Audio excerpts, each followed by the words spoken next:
Adlet was an ugly fatso child who watched a demon sacrifice his family at a young age, but managed to escape, so he could suffer for the rest of his miserable life. For the next 3 years, he would spend every day starving as he searched for God, wishing to become the strongest man alive. But when God heard his wish, he told him to give up on his worthless, dead family, and that he would always be useless for the rest of his life. However, Adlet began crying, saying that he didn't deserve to keep living when everyone else was killed.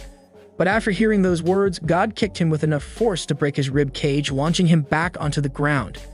As he struggled to breathe, God screamed at him to smile before kicking him once again, saying that the only way to get stronger is to smile in the face of all the pain. So God kept beating him up until Adlet was able to smile. In the face of it all, throughout the years, he began creating secret weapons to break the laws of physics and trained until his bones broke, so that one day he would become one of the 6 heroes chosen by the goddess of war and obtain the power to defeat the demon god when he revived. 4 million years into the future, immortal Adlet arrived in a region of Pina, while the inhabitants continued with their daily chores. Suddenly, a thunderous sound emerged from the temple, signaling the preparation for a tournament. This noise drew the crowd outside the temple, where Adlet, as the prime minister, stood alongside the king of Pina on a raised platform. Addressing the crowd, he announced the start of the semi-finals of the ritual tournament. Adlet introduced the upcoming duel between the captain of the royal guard, Bethel Pina, also known as the Pride of the Nation, and Quarto de Tomaso, a representative of the Red Bear mercenaries. He indicated that the winner of this battle would get sleep with Nashitania, the princess of Pina, who had won the previous tournament. While everyone hung on every word of the king in the presence of the princess and the majestic statue of the goddess of destiny, Adlet burst into the arena, boldly challenging the 2 warriors. "I am the strongest man in the world," he proclaimed before the astonished crowd. Infuriated by the interruption, the warriors ordered the palace guards to dispose of Adlet. The guards surrounded him, but with skillful use of sharp pins, he disarmed them, leaving only the 2 warriors standing, as they had blocked all pins aimed at them. Enraged, the warriors attacked Adlet, who deployed a smoke curtain that obscured their vision. With cunning in his tools, Adlet showed great prowess in combat despite lacking visibility and managed to defeat both warriors. When the smoke cleared, the warriors lay defeated, much to the crowd's amazement. After his victory, Adlet celebrated in front of the Goddess of Destiny statue, pleading to be chosen as one of the braves of the 6 flowers. However, his celebration was cut short when palace guards captured him, and the once confused crowd now angrily hurled objects at him as the sun set. Adlet, showing no remorse, calmly faced the king's official, condemning him from the prison. Amidst the chaos, a maid sought out Adlet, excited to meet the man she had heard about. She introduced herself as his great admirer, and they shook hands through the prison bars. Adlet, embarrassed but still boastful of his self-proclaimed title, agreed to talk about himself. He began by recounting his past in his hometown, the nation of White Lakes, and how he escaped from there. He also recounted meeting his strict master, Spiker, who trained him to defeat the demon god. With confidence, Adlet once again bragged about the techniques his master taught him, convincing her that he was the strongest man in the world. The maid asked him about the tournament, and he explained that Quarto de Tomaso had won the semifinals because the captain of the royal guard had dislocated his shoulder, but ultimately Nashitania defeated him in the final round. Then the maid asked Adlet how he was so certain he would be chosen as one of the braves of the 6 flowers. Determined, Adlet confidently asserted that he was destined to be chosen. Then they discussed the legend of the Saint of the Soul Flower, recounting how the demon god appeared on the continent 1,000 years ago, wreaking havoc from the far west. The demons he created ravaged the royal empire and devastated entire villages. People resigned to their fate witnessed the arrival of the saint bearing a single flower, who led an epic battle to send the demon god back to the far west after a long and fierce struggle. However, the saint warned that the demon god was not dead and would eventually awaken again, prophesying that 6 chosen warriors would appear to use their power and send him back into slumber. The braves of the 6 flowers are chosen in the temple of the goddess of destiny, built by the Saint of the Soul Flower 700 years ago. This selection was first made 1,000 years ago and again successfully 300 years ago. However, Adlet informed that demons had started appearing again in the last 10 years and had killed 2 potential braves. The next day, Adlet was sentenced to indefinite imprisonment. He was transferred to an underground prison. Day after day, Adlet continued his training in prison. One day, while still incarcerated, he contemplated escaping from the nation. He observed a red glow from the far west that unsettled the people.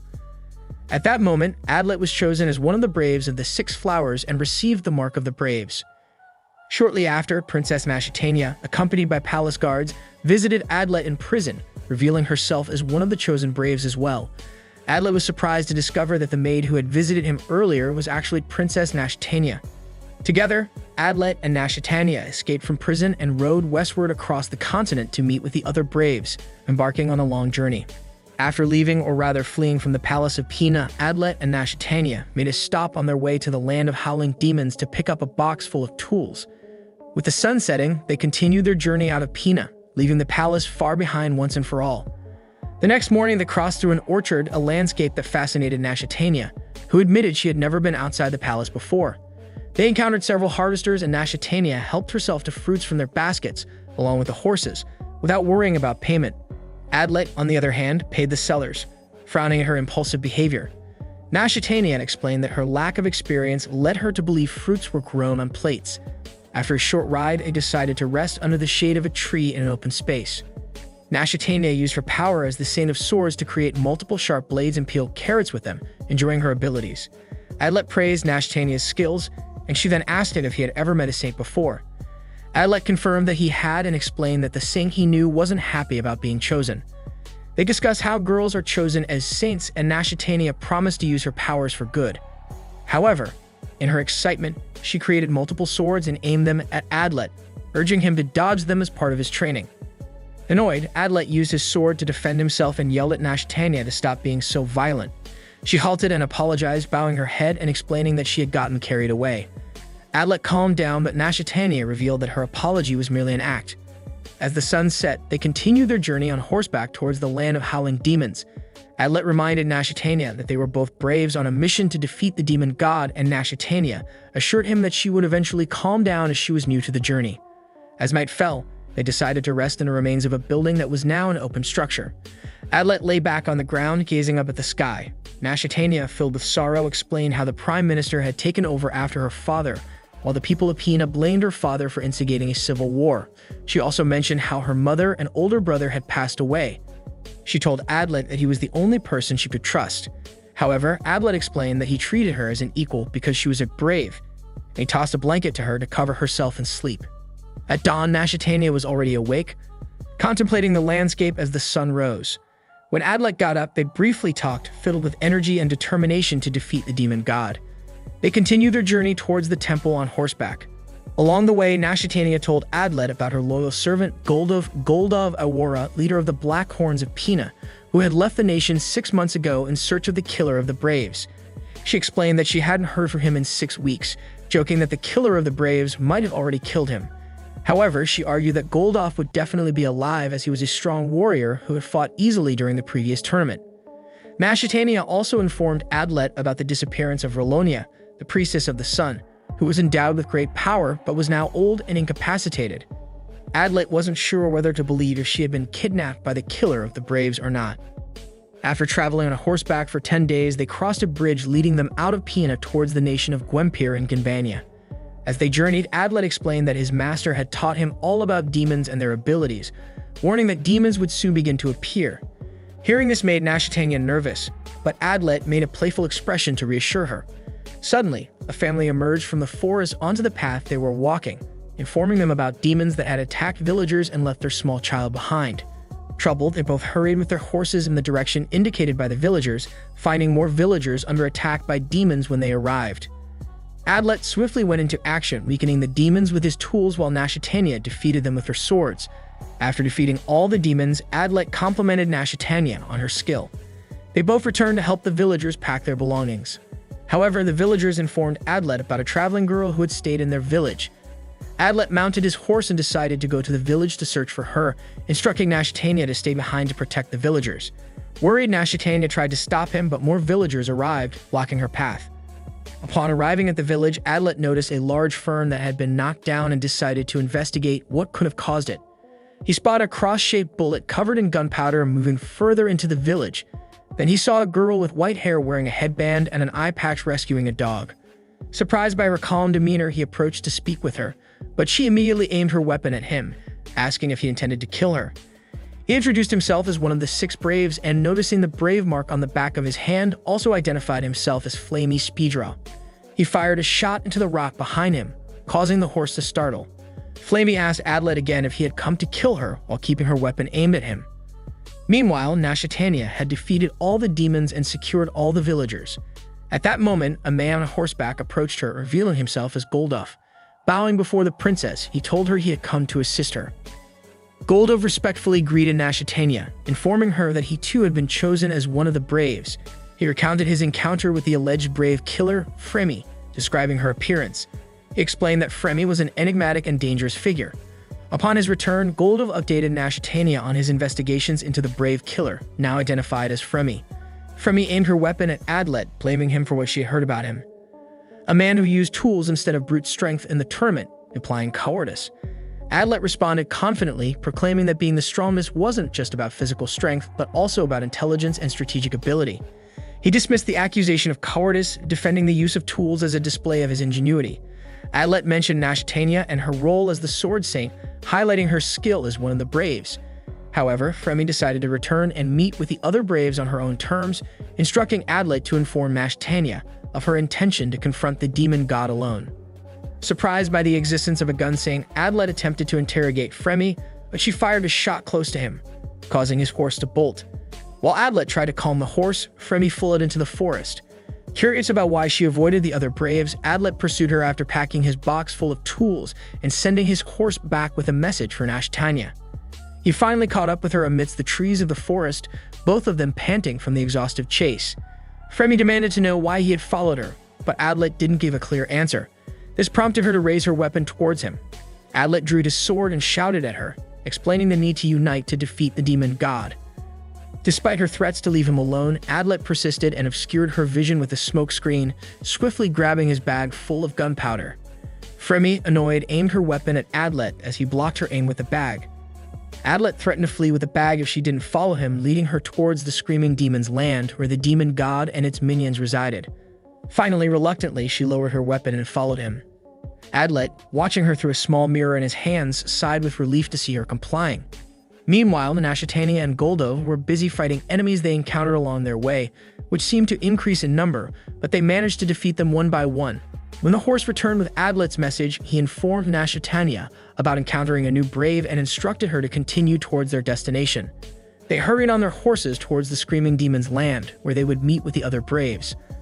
Along the way, Nashitania complimented Adlet for being mysterious, which made Goldov feel a bit sad and jealous as they walked the forest paths. The young man, in turn, tried to converse with Fremi, who warned him not to speak to her, revealing herself as the gun saint. Fremi simply called him stupid. She suggested that Adlet should return to Nashitania if he truly cared about her, to which he denied, being more concerned about Fremi than Nashitania. The gun saint finally began to converse and explained that she hadn't expected Tanya and Adlet to be chosen as braves, but still proudly asserted herself as the strongest person in the world. When they reached the mountains, Fremi asked Adlet to be lenient with her if they ever turned against each other, but he didn't seem concerned about what she said, believing they wouldn't turn against each other. Fremi explained that she had to defeat the demon god before she died. At the edge of the mountain, they stopped and looked out towards Makoku, the land of the screaming demons, which appeared quite sinister with its predominant red hue, a place where the braves would meet. Adlet explained that any ordinary human coming into contact with the demon poison spread throughout the land would die. While the braves were protected by the blessing of the goddess of fate from the high mountains, Adlet spotted a smoke-filled fortress and, concerned, decided to visit it. As they climbed the stairs leading directly to the fortress gate, Adlet noticed the atmosphere suddenly becoming very hot, and at one point our protagonist decided to return his belongings to the goddess of gunpowder as an act of confidence. Upon arrival, he presented himself as a brave to the guards at the fortress gate, who granted them access. The fortress commander, who introduced himself as Lord of the Ginbanian army, welcomed them and explained that the fortress had been attacked by demons, resulting in the loss of the general and his captains. Lauren elaborated that the remaining survivors couldn't leave because they possessed something that the king of the nation, Wenbir, had built in preparation for the 6 braves to protect. Lauren led them both to an underground chamber where he explained that the king had secretly developed a method to seal a peninsula using the power of the illusion sink and the salt sink to create a powerful barrier called the Phantom Barrier. This barrier would trap the demons in the forest and keep them there for as long as needed. He showed them the temple where the activation would take place in the area the barrier would cover. Lauren also informed them that Mora, the mountain saint who had been chosen as a brave, would be waiting for them at the temple. He explained how to activate the barrier by placing the sword in the diocesan saying, "Raise Mist." After the discussion, Adlet and Nashitania headed to the new rendezvous point, which was the temple. On the way to the temple, Nashitania suddenly attacked Fremi from a hidden position. Nashitania shot her swords, but Adlet pushed her away and helped to avoid the attack. Goldov also tried to restrain Fremi, but she managed to knock him to the ground. Adlet reacted by throwing sand in her eyes, which restricted her vision and movement. Fremi quickly shot towards Nashitania, but Adlet threw a stone that deflected the bullet, reducing its impact. Frustrated, Adlet shouted at them to cease their attacks, explaining that she was not their enemy, but also a brave. With great strength, he removed her glove, revealing her mark to them. Confused, he demanded to know the reason behind her attack. Nashitania then revealed that Goldov had concluded his investigation into the brave killer, which turned out to be Fremi. Upon this revelation, Adlet looked at Fremi and demanded an explanation. Fremi admitted to having killed 3 potential braves and added that she also intended to kill Goldov and Nashitania, as they were on the list of potential braves she needed to eliminate. Nervously, Adlet asked if she had also killed Ryura, the Sun Saint. Fremi denied killing Ryura, but admitted that Ryura was also one of her potential targets. Nashitania interrupted the conversation, urging Adlet not to believe a word from Fremi. Adlet demanded to know the reason behind killing all potential braves. Fremi explained that her plan was to bring back the demon, and eliminating the strongest warriors would ensure that only the weak would be chosen to fight against it. Disturbed by this rationale, Goldov and Nashitania attempted to attack Fremi, but Adlet stepped between them, stopping them with his determination. Despite hearing her reasoning, Adlet still wanted to protect Fremi. However, he knew that someone so intent on reviving the demon god could be chosen as a brave. He asked Fremi if she had a legitimate reason to fight against the demon god, to which she insisted that she did. Fremi claimed that her desire to defeat the demon god was genuine, even if she was known as the killer of braves. Determined to side with Fremi, Adlet insisted that they should not fight. Disturbed by Adlet's decision, Nashitania eventually agreed and ordered Goldov to cooperate with them. Fremi lowered her weapon as they all proceeded towards the temple. Nashitania revealed that they had spoken with Lauren, the fortress commander, who had briefed them about the barrier. Nashitania then teased Adlet about his closeness to Fremi, while Goldov was upset that Adlet was close to Nashitania.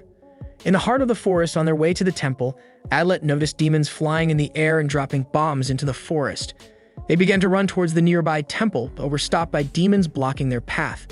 The demons attacked as they fought back and managed to defeat some, but their numbers were overwhelming. Clearly outnumbered, Nashitania ordered Adlet to continue towards the temple and leave the demons to them. Upon reaching the temple, Adlet saw a woman whose face was covered and appeared unconscious on the ground. However, the woman signaled urgently for Adlet to enter the temple. Hurrying, Adlet tried to open the temple door, but it required a key. He asked if the woman had the key, but she refused, so he placed a set of bombs at the entrance and detonated them, blowing open the door. Suddenly, empty armored guards rushed out through the open door and attacked Adlet. He fought against the guards, but the woman who had appeared unconscious transformed into a monster and swiftly escaped like the wind. Adlet attempted to chase after the monster, but the temple quickly became engulfed in dense fog, leaving him bewildered. He hurried into the temple and discovered that a mysterious barrier had been activated, trapping them all inside. Confused, he searched for any clue about who could have activated the barrier when Goldov arrived. Nashitania rushed in, visibly surprised, and asked Adlet if he was responsible for activating the barrier. Goldov attempted to deactivate it by removing a word inscribed on the stone, but the fog remained unaffected. Adlet recalled a similar barrier created by the last Salt Saint, a brave, and tried to replicate the deactivation method. He cut his hand, letting his blood drip onto the stone while shouting for the barrier to be released, but the fog persisted. Agitated, Nashitania snatched the word from Adlet and began to act erratically, eventually smashing the stone tablet in frustration. Suddenly, a short-statured girl entered the temple, surprising everyone. She introduced herself as Chemet Rosso, the Swamp Saint and one of the 6 chosen braves. However, Adlet, asserting his own title as the strongest, challenged her claim. Chemet was about to attack Fremi, suspecting her to be the killer of heroes, when another woman entered and interrupted the scene. She identified herself as Mora Chester, the Mountain Saint and the head of the temple, who reprimanded Chemet for her impulsive behavior. Mara then informed that there was a stranger among them. In the distance, a strange figure could be seen slowly entering under the watchful eyes of those present. Mora introduced him as Hans Humpty, another of the chosen braves who she had recently met. This revelation increased the number to 7 individuals with the brave crests, indicating the presence of an imposter within their group. Mora suggested that everyone reveal their crests of the 6 flowers to confirm their suspicions that one of them was an enemy. Adlet and Hans went out to explore the forest, Adlet tried to explain how they had been attacked by demons, but Hans seemed distant and uninterested. They both explored the forest, separated, and marked the places they had been. Upon returning, they confirmed that the barrier was still active. Back at the temple, they were greeted by Nashtania. However, Adlet remained concerned about Fremi, whose hands were chained by Goldoff, as there were suspicions that she was the enemy and the seventh brave. Determined to deactivate the barrier, Adlet asked Mora if she could find information in the Divine Word books on how to deactivate it. Mora explained that the book didn't contain details on deactivation, but mentioned two known methods. The first was that the one who activated it could deactivate it voluntarily, and the second was that the barrier would deactivate if the person who activated it died, allowing them to leave the temple. Adlet concluded that there was a traitor among them who was also working for the demon god. Chema impulsively ran towards where Fremi was chained, but Adlet stopped her attempt, asking everyone to step forward and explain what they were doing before arriving at the temple. Nashtania promised to give a clue to find the seventh brave and ascended the altar to begin. She explained how she had lost her family when she was young and her determination to become a brave. Next was Goldoff, who dragged Fremi up the stairs with him. He stared at Adlet intensely as he mentioned the attack on Fremi. After Goldoff, Mora introduced herself as the Saint of the Mountains and the leader of the Temple of the Heavens, ensuring that the powers of all saints would be used correctly. She explained that she had replaced Riora as the temple's head. Chema was next to introduce herself, revealing that she had been the Saint of the Swamps since she was 7 years old. As everyone introduced themselves, Adlet carefully analyzed each word. Hans was the next to present himself as an assassin, which surprised Nashtania, though Hans explained how he had negotiated and received funding from the king to defeat the demon god. Curious about Hans' peculiar way of speaking like a cat, Chema asked him why he did so. Hans explained that his fighting style was inspired by cats, so he also adopted their way of speaking as a sign of respect towards them.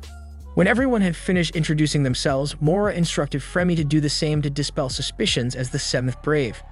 Reluctantly, Fremi agreed and asked Mora to remove the eye patch and head cover. Doing so revealed a horn on her head and another eye resembling that of a flaming demon, stunning everyone. Fremi explained that she was born 20 years ago from the union between a human and a demon. She recounted how demons infiltrated the human world to create a pawn who would fight and defeat the braves during the demon god's renaissance. She claimed to be that pawn, the daughter of a demon and a human, whose human father was killed after her mother became pregnant with her. Raised by demons, she became the Saint of Gunpowder in the land of howling demons, strengthening herself to fulfill her mother's will to promote the demon god's rebirth. Fremi saw herself as a true demon, believing that the demon god would protect and guide everyone. When Mora asked why she had strayed from the demon god, Fremi refused to answer, determined to free herself from suspicion. Adlet intervened, arguing that it would be impossible for Fremi to activate the barrier because she wasn't entirely human. However, Hans countered that if Fremi could pass the holy salt pillar outside the temple, which kept demons at bay, then she could accomplish anything, whether human or demon. If they didn't find the main suspect soon, everything would descend into chaos, especially since Chema insisted on torturing Fremi. To add to the chaos, the princess wasn't feeling well and began experiencing dizziness, while Goldoff watched her in disbelief. Adlet found Goldoff's behavior towards the princess very suspicious. By that point, anyone could become the prime suspect at the slightest hint of doubt. Mora ordered Adlet to narrate in detail everything that had happened since their arrival at the temple. After Adlet's narration, Hans analyzed the details and speculated that Adlet was the prime suspect as the seventh brave who activated the barrier. Suspicion began to fall on Adlet, pointing out that he was the first to enter the temple and the timing of the barrier's activation. Hans commented that once the seal of a building was broken, it could be restored. In this case, the door would not have closed if someone else had entered the temple before. Adlet tried to dispel suspicion by suggesting that the seventh brave could have dug a hole in the ground, sneaked in, activated the barrier, escaped through the hole, and then covered it up. Hans responded that there wouldn't have been enough time to do so. Adlet then suggested that a saint might have done it, but Mora countered, saying that a broken seal couldn't be easily repaired.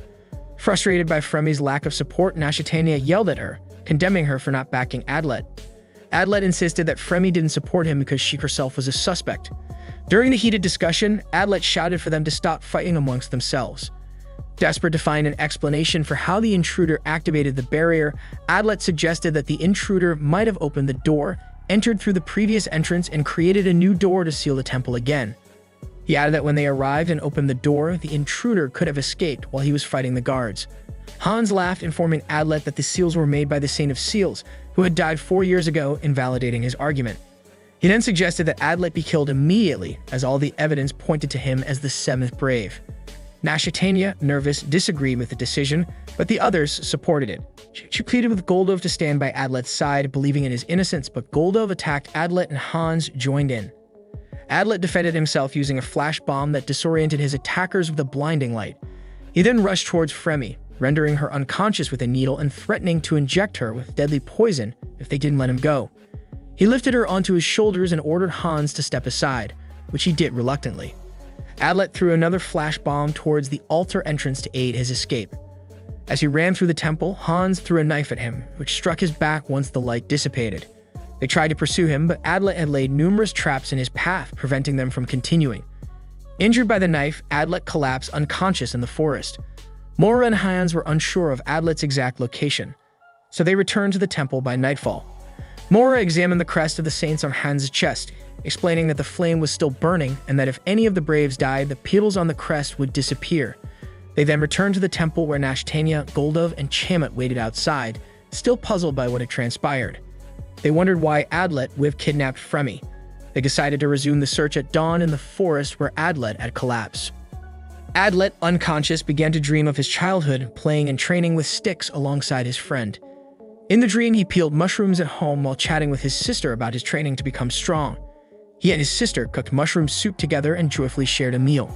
Suddenly, in the dream, Adlet appeared hungry and undernourished, facing an old man who urged him to join the army to become stronger, but he refused, determined to become the strongest man in the world to defeat the demon god and the demons.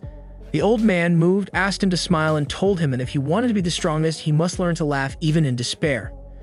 Adlet woke from his dream and realized that his wound had been healed by Fremi, who was now conscious. Fremi explained that she had only helped him because she was 99% sure he was the seventh brave, but not completely certain. In the forest surrounded by nature, Adlet attempted to start a fire using dry wood and a stone to create sparks, but he was unsuccessful. Fremi noticed his futile efforts and helped him ignite the fire using gunpowder created from her palm. As they discussed, they noticed that the air was colder compared to earlier in the morning, and Fremi explained it was due to the salt barrier around the temple, designed to keep demons out. They both reviewed the information about how the barrier was broken, analyzing every detail for clues. They concluded that there must be two enemies, one of them being the seventh brave, while the other infiltrated the temple and activated the barrier to lure them there.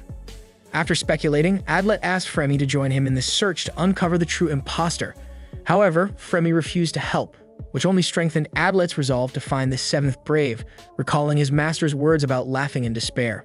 In the middle of the forest and on a dark night, while Adlet kept smiling confidently, believing he was the strongest man, Fremi, surprised, demanded to know why he wanted to be one of the 6 heroes.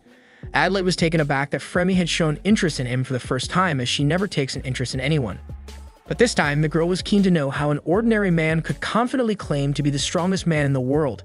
He explained that his master, Arthur Spica, was obsessed with defeating the demons and created many weapons to achieve this. The young man studied many books on how to make poisons and other weapons, as well as information on scientific research and development. Adlet added that his master was on the list of potential braves to be killed, but was not a high priority due to his old age.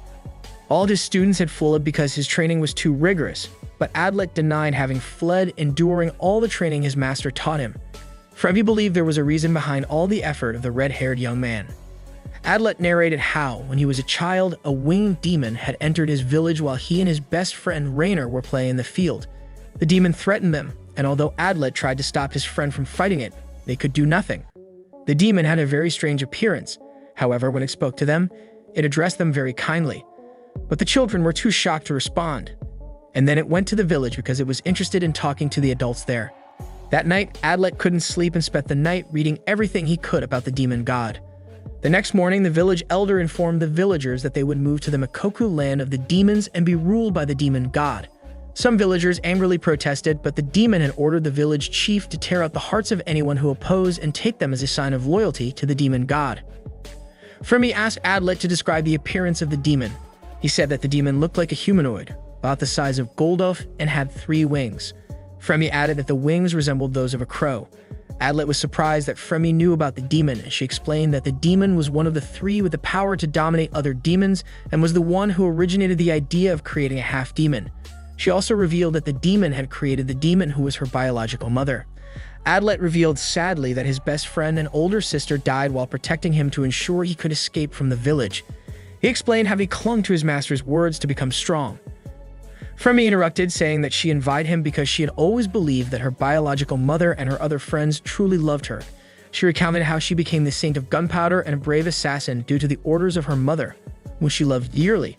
With a sorrowful expression, Fremi spoke of how she went after Chamo, who defeated her, and she barely escaped with severe injuries.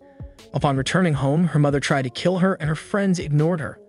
Broken by the betrayal of her biological mother, Fremi vowed to defeat the demon god. Adlet, surprised by this revelation, realized that Fremi was not the seventh brave, but she was not entirely sure that he wasn't either. Adlet asked Fremi to join him in the quest to reveal the true imposter and defeat the demon god so that she could finally take her revenge, but she refused to offer her help.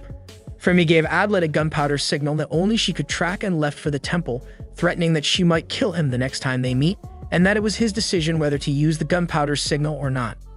In the dark night, shrouded in mist, Mora and Goldoff were outside watching the temple when Fremi arrived. Mora asked about Adlet and Fremi informed them that the boy had escaped. The next morning, Fremi recounted to Mora and the others the story that Adlet had told her. Chamo and Hans, while listening to what Fremi said, doubted that she could have faced Adlet the previous night since they got along very well. However, Fremi firmly asserted that she always believed Adlet was the imposter because his toolbox was still at the temple. They concluded that he would return for it, but they couldn't wait for him. Mora divided them into groups to search for Adlet. Nashitania and Goldoff would go to the west side, Mora and Fremi to the east, Chamo to the forest, and Hans would wait at the temple in case Adlet returned. On the way to the west side of the forest, Nashitania revealed that she didn't believe Adlet was the seventh brave, but rather suspected Hans. Adlet, observing the scene from the trees, noticed that Fremi and Mora had left the temple and decided it was the right moment. He moved towards the temple to retrieve his toolbox and expose the seventh brave. However, upon reaching the entrance, Hans prevented him from advancing further by throwing a small knife and then pouncing on him to immobilize him. Hans finally managed to pin Adlet to the ground and began to taunt him, pointing out all the evidence once again. He demanded that Adlet reveal whom he was working for. However, Adlet, always resourceful in getting out of trouble, instantly used a smokescreen tied to his waist, causing both his and Hans' vision to blur. He attempted to flee directly into the forest, but quickly collided with a column, tripped, and fell. Hans caught up with him swiftly and began to gain the upper hand due to his superior cat-like abilities, which even Adlet internally acknowledged made Hans a genius. Hans finally caught up with Adlet and began to discard all the tools he had with him to lighten his load, keeping only his sword. Intrigued and suspicious, Hans knew Adlet had a hidden plan. However, Adlet boasted that he could defeat him without using any secret weapon, concluding in his mind that victory was not about defeating Hans, but about clearing his name and uncovering the seventh brave they all suspected. Hans became cautious, observing all the surroundings and Adlet's movements to know where he might secretly attack. Suddenly, Adlet thrust his sword towards Hans' right sword, managing to disarm him. This caught the Catman's attention. Adlet then explained that if he were the seventh brave, he wouldn't have squandered his only opportunity to defeat his target. Pretending to believe him, Hans lowered his hands, which made Adlet feel relieved. Suddenly, Hans admitted that he was the seventh brave, which alerted Adlet. Quickly, Adlet ran to collect his tools, but it was already too late as Hans had already made his master move, and in his swift motion, he cut Adlet's neck. However, it turned out to be a hallucination. Hans explained that he had deliberately cut Adlet to make him hallucinate. He further explained that unlike cats, humans lie with their words and deceive with their actions, and they cannot be trusted, except when they are about to die. Their faces then reveal the truth. Hans concluded that if Adlet were truly the imposter, confusion would have shown on his face when he announced he was the seventh brave. Instead, Adlet seemed genuinely relieved, leading Hans to conclude that Adlet was not the imposter. Relieved that Hans believed him, Adlet retrieved his tools and donned his clothes. They declared that they would return to the starting point to find the true seventh hero. In the eastern part of the forest where Mora and Fremi were heading, Adlet had spent the night recovering from his wounds. Mora asked if Fremi had any idea where he had gone, to which Fremi denied knowing. However, Fremi analyzed everything she found at the spot where Adlet had spent the night and suggested they continue forward to find him, cautioning against rushing to avoid falling into a trap. Mora tried to gain Fremi's trust by stating she believed Fremi wasn't the seventh brave. However, Fremi informed her about some villagers who had been taken by demons to the lands of the Howling Demons, causing Mora to feel guilty as she knew about the incident but lacked evidence, so it wasn't investigated. Fremi reassured Mora, stating it wasn't her fault and she shouldn't blame herself. Mora confided in Fremi about her warm feelings towards Adlet and reminded her that Adlet was the seventh brave and must be killed immediately if seen. However, Fremi informed her that she recognized Adlet as the enemy and wouldn't hesitate to kill him if necessary. Meanwhile, Nashatania and Goldoff were at the place where the six braves would eventually gather. Nashatania was trying to gather all possible evidence to prove that Hans was not the seventh hero, but Goldoff hastily tried to convince her that Adlet was the enemy. Blinded by jealousy, Goldoff yelled at Nashatania, asking why she was so concerned about Adlet. Nashatania reminded him that they were on a mission to defeat the demon god and should not let themselves be blinded by affection. She admitted that she had always known about Goldoff's feelings for her, but didn't have time to deal with it at that moment. Goldoff calmed down and apologized for his behavior. In the temple, Hans was trying to find a hidden escape route among the walls, but he couldn't find any, as the seal was perfect. Adlet was trying to find a tool in his box to use and uncover the seventh brave. Hans explained that if Adlet died, Fremi would be the next suspect. Adlet sprayed some chemicals on the altar. Hans then asked how the barrier was activated, as he had never been told how it would be activated. Suddenly, Adlet remembered that the only ones who knew how to activate the barrier were Fremi, Mora, and Goldoff. At that moment, they noticed a huge creature passing through the temple entrance. They rushed out to see what it was and found Chamo outside. Hans tried to explain to Chamo that Adlet wasn't the enemy, but Chamo wouldn't listen and started attacking them, spewing liquids that turned into demons. Adlet and Hans tried to run towards the forest, but they were blocked by the demons. As Adlet and Hans cut down the demons, they kept regenerating and surrounding them. Chamo ordered Hans to kill Adlet, saying that if the barrier was deactivated, she wouldn't have to kill him too. The demons that emerged from Chamo's disgusting vomit had Adlet and Hans surrounded. They decided it was time to watch each other's backs and began working together to try and escape unscathed from the situation. They soon realized that no matter what attack they attempted, the demons regenerated every 60 seconds without fail. Adlet suggested to Hans that they should approach the small Chamo to attack her, to which Hans agreed it was the right moment. However, Chamo's allies protected her while she seemed to enjoy the situation from a distance, finally achieving something she had wanted for a long time: to torture the boys. The only solution left for them was to attack the girl. Adlet kicked Hans towards Chamo, and they finally managed to capture her, gagging her mouth and tying her hands and legs. They then took Chamo back to the temple. In the temple, Adlet asked Chamo if she knew anything about the barrier before they arrived there, but she denies it. Meanwhile, Mora and Fremi rush back towards the temple. Fremi strongly believes that Chamo couldn't have lost. Hans and Adlet leave Chamo tied up on the altar and head towards the forest.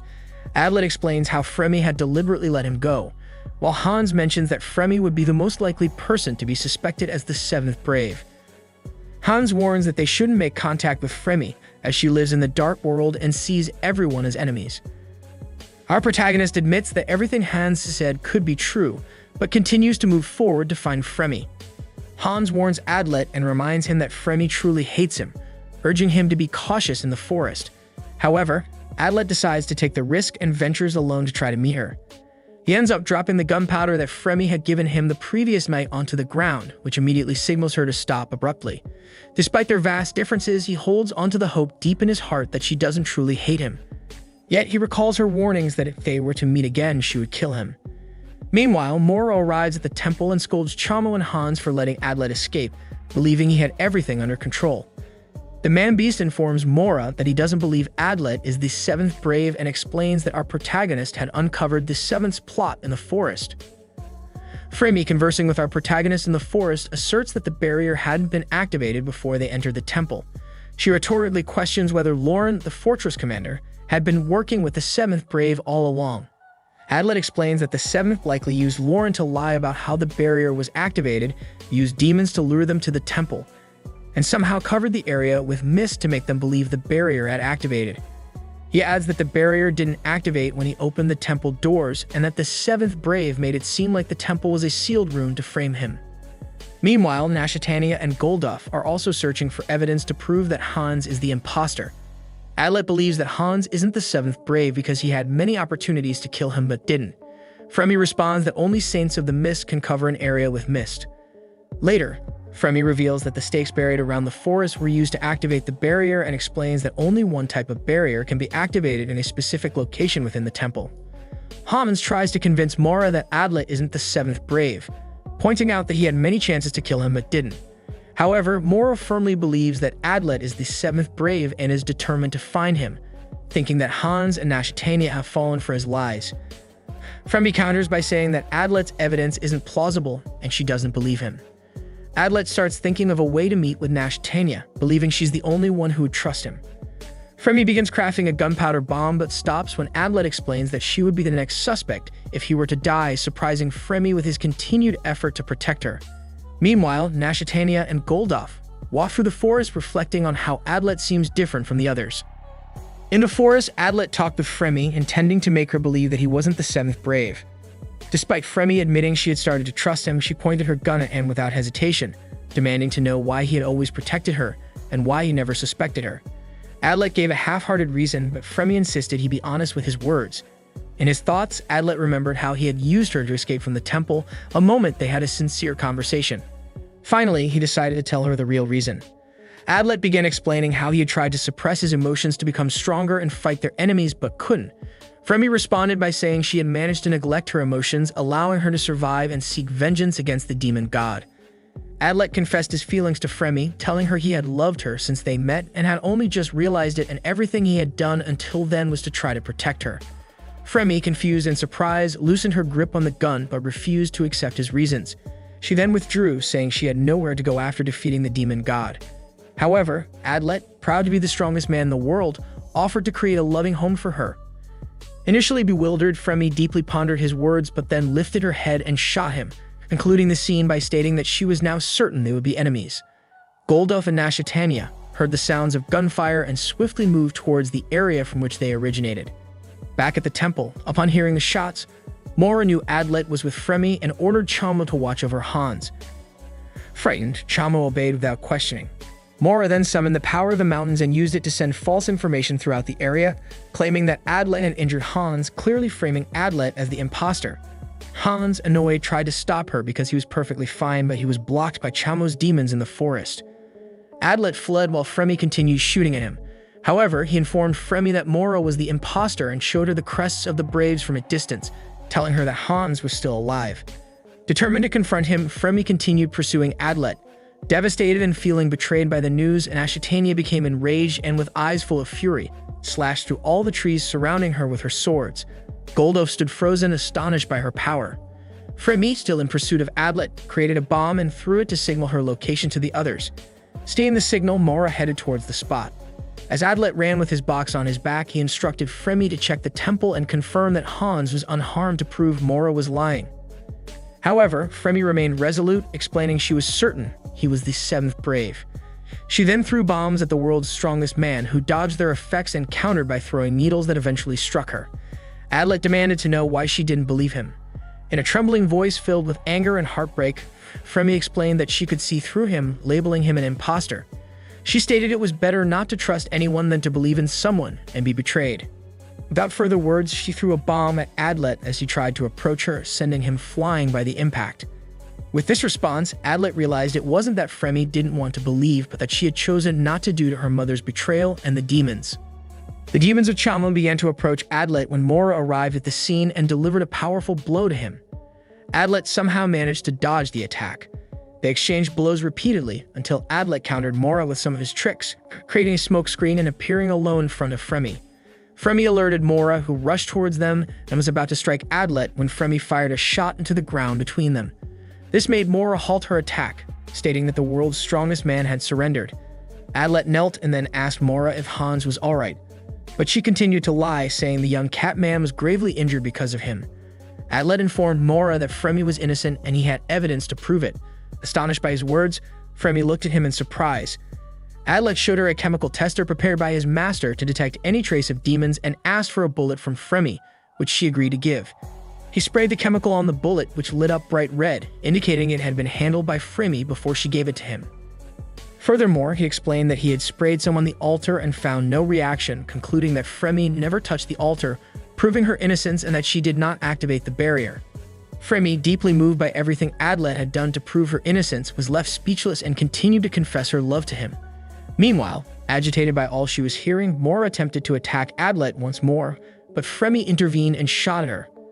Now believing in Adlet, Fremy tried to protect him, when suddenly Nashitania appeared from the shadows and attacked them, threatening the world's strongest man with ending his life, unleashing a new wave of chaos. Nashitania, furious, charges at Adlet with the intent to kill him while Fremi tries to protect him. Goldov is bewildered by why the white-haired girl is defending him, and Mora shouts that Adlet has deceived them. Fremi struggles to convince Nashitania that Adlet is not their enemy, pointing out Adlet's wounds and subtly suggesting that Mora might be deceiving them. In response, Nashitania asserts that Hans is gravely injured, subtly implying that Adlet is the imposter despite Fremi's pleas. Consumed by anger, Nashitania pays no heed and acknowledges that the world's most powerful man is dangerous. Unable to reason with them, Fremi orders Adlet to flee to the temple as Nashitania's rage has clouded her judgment. However, Mora commands the princess to continue her attack, and Nashitania hurls several V-shaped swords towards Adlet. Fremi intervenes by shooting at the swords, causing Nashitania to form new ones from the ground.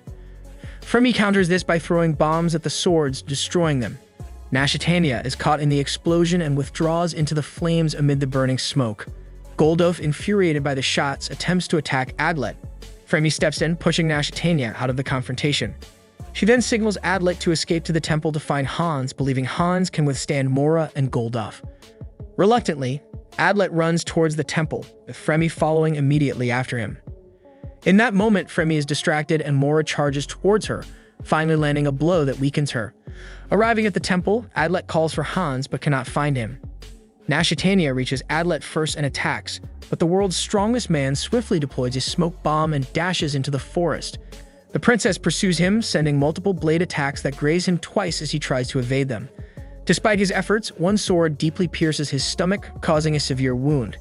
Adlet weakens and stumbles. When Nashitania finally catches up, he tries to reason with her, believing she would always trust him as her true friend. However, Nashitania shows no mercy and attempts to pierce his heart. As Adlet begins to feel the cold from blood loss, he suddenly recalls something. Determined to end it, Nashitania, watching him with a cold gaze, is about to stab his heart with her swords when he blocks with his hands, which pierce in the process. Using the last of his strength, Adlet turns the princess over, slams her to the ground, and breaks her sword. Then, Adlet runs off, and when Goldov arrives to help Nashitania, she angrily orders him to chase after Adlet. As Adlet walks through the forest, he starts dropping all the tools on his body, including his box, on the ground and begins to collect all the puzzle pieces. When Goldov attacks him and throws him in the area where the corpses of the demons they fought lie, Nashitania and Mora, who have Fremi as a hostage, reunite with Goldov. The princess orders Goldov to kill Adlet, but Goldov refuses because he insists on getting information from Adlet. At that moment, Hans and Chamo enter the scene, surprising Nashitania, who begins to apologize to Adlet for attacking and distrusting him. Mora confesses that she had lied to get the others to kill Adlet, whom she believed was the imposter. Despite his severe injuries, Adlet boasts about being the strongest man in the world with luck on his side and decides to reveal the imposter's plot. He explains they were given a false method to activate the barrier, and that the barrier actually activated after he entered the temple. Adlet adds that the initial mist appeared before he entered the temple before the barrier activated. Furthermore, he points out that the Saint of the Flower, who had been missing for a month, might have been kidnapped to resurrect and alter the temperature, causing the mist. He blames the Seventh, who would have received a signal to kill the Saint and lower the temperature. He adds that the Seventh must have approached the barrier innocently to avoid suspicion and activated it without the others realizing. So Hans starts looking for the body of the Saint and finally finds a corpse inside a dead demon not far from where they were. Surprised by the Saint's body, Mora falls to her knees and finally accepts that Adlet is not the imposter. Relieved, the world's strongest man collapses, smiling as his master taught him now that the truth is known. Now everyone is curious to know who the real Seventh Brave is. Adlet, lying on the forest floor, prepares to reveal the identity of the Seventh Brave who has been guiding them. All suspicions were on Mora, and soon they surrounded her, restricting her movements under the orders of the princess. Adlet began a mental process of gathering and analyzing evidence with the intention of exposing Mora as the Seventh Brave. He considered Mora to be the prime suspect and ruled out Fremi and Nashitania as possible imposters. Similarly, he excluded Hans, who had helped uncover the Seventh Brave's plan, leaving Goldov and Chamo beyond his suspicions. However, at that moment, Chamo made a surprising revelation by stating that Mora was not the Seventh Brave. She presented 2 stone tablets that she claimed to have unearthed beneath the altar floor during her excavation. Within a box, she discovered containing items corresponding to the 2 stone tablets. Hans speculated that one of the tablets matched the one on the altar, implying that the Seventh Brave had created a duplicate set of tools to activate the barrier. Chamo claimed to have found them, but Hans said it was his idea to check the temple floors. Adlet ceased arguing and demanded to know why there were 2 tablets. Hans explained that the first tablet was identical to the one on the altar, while the second contained instructions on how to deactivate the barrier, as well as instructions on how to activate it. Everyone seemed surprised, as they had never imagined there would be instructions on how to activate the barrier hidden somewhere in the temple.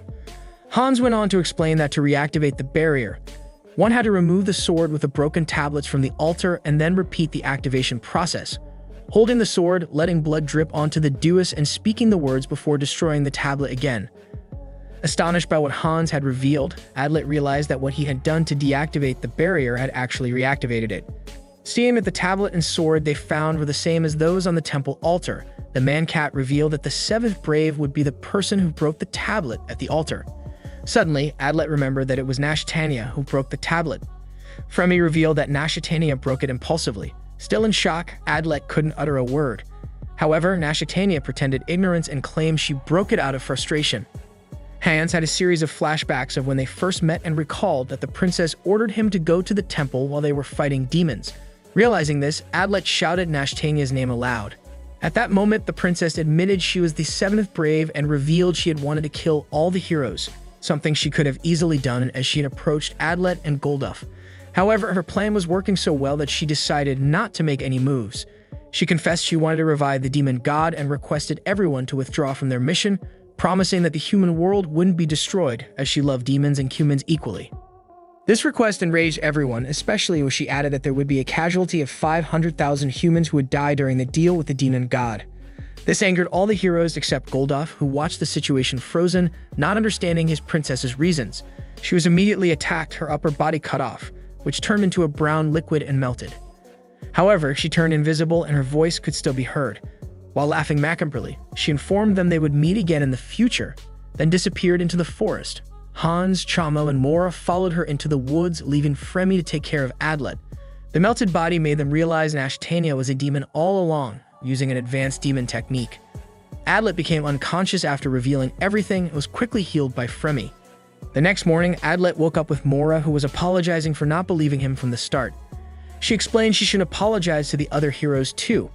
The man-cat interrupted, saying he had already apologized. Mora congratulated Adlet and Hans for exposing Nashtania's plot. Filled with energy, Adlet left the temple where he saw Chamo playing and Golduff, who was still in shock.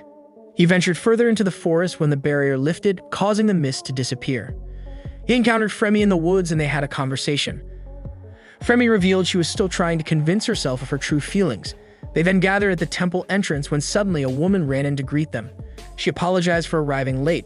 Adlet recognized her and was about to shake her hand when Fremi jealously asked who she was. She introduced herself as Rolomia Manchetta, the saint of fresh blood, explaining she had been chosen as a hero, and showed them her mark, letting them know there was once again a seventh brave among them. In the land of the howling demons, the demon who had visited Adlet in his hometown was preparing for battle. Still in the temple, the king of Gwenbeer came to meet with the braves and informed them that there were about 2,000 demons approaching the land of the howling demons from afar and would arrive in 2 hours. Suspicion began to arise among them, especially towards Rolonia. Adlet then intervened and requested that the king activate the barrier after 30 minutes, to which he agreed. He instructed the other braves to follow his lead, as he was the only one confirmed not to be the seventh brave. They quickly ran out of the vicinity where the barrier was to be activated, heading towards the land of the howling demons. The end! Thanks for watching. Please like, subscribe, and click the bell icon to get new anime recaps.